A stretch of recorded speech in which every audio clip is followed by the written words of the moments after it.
Hi, my name is Leah Cohen, and I am the chef owner of Pig Khao, 68 Clinton Street in the Lower East Side. And today, for forkandplate.com, I will be showing you how to make your own homemade coconut milk. So before you make the coconut milk, you have to make sure you pick the right coconuts. We're using mature coconuts, which has a brown outside, and you want them to feel really heavy because you're gonna have water on the inside. And the heavier the coconut, the better it is because the more water is inside and the more milk you're gonna be able to get out. So you can see there are 3 dots on the end of the coconut. So you wanna hold the coconut with the 3 dots on the end. And then with the back of a cleaver is what I'm gonna use, you're gonna whack the coconut.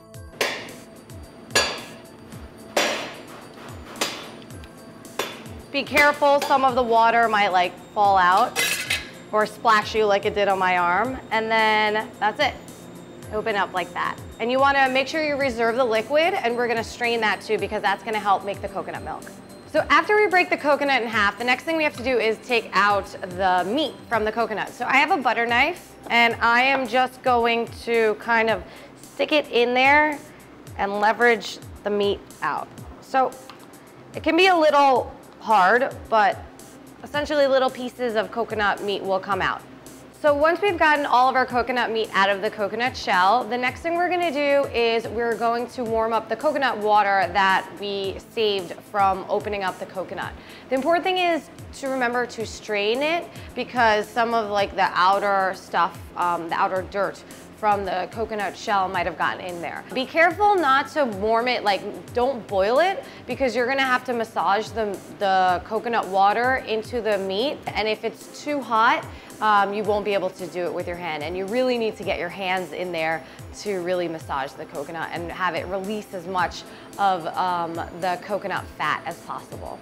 Okay, so while we're waiting for the coconut water to warm up, we are gonna take these chunks of coconut meat and put it in our, well, this is a RoboCoupe. If you have a KitchenAid that you're gonna use at home or a Cuisinart food processor, the smaller the pieces, the better, because this is super high strength, powered, and so this will break these down very fast. But if you don't have some commercial grade like this at home, then just make sure that you break them up into small pieces.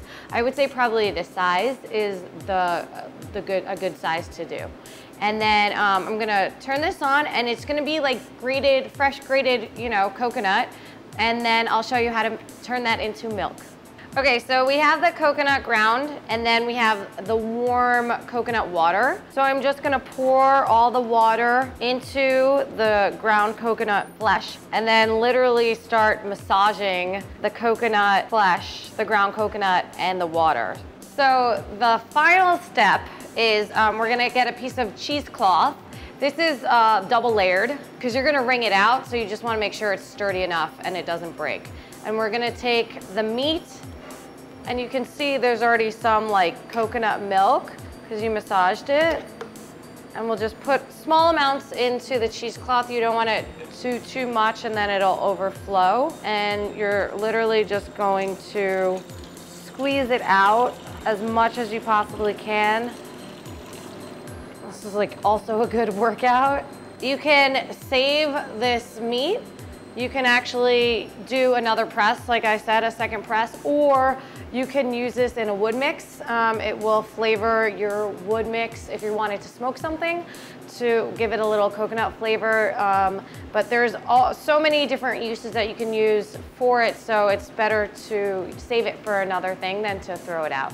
But this is the coconut milk that you will get, and it's really delicious. If you can do it, it's a lot of work, I know, but if you can do it at home, you'll taste the difference between this and a canned coconut milk, and I highly recommend trying to do this on your own.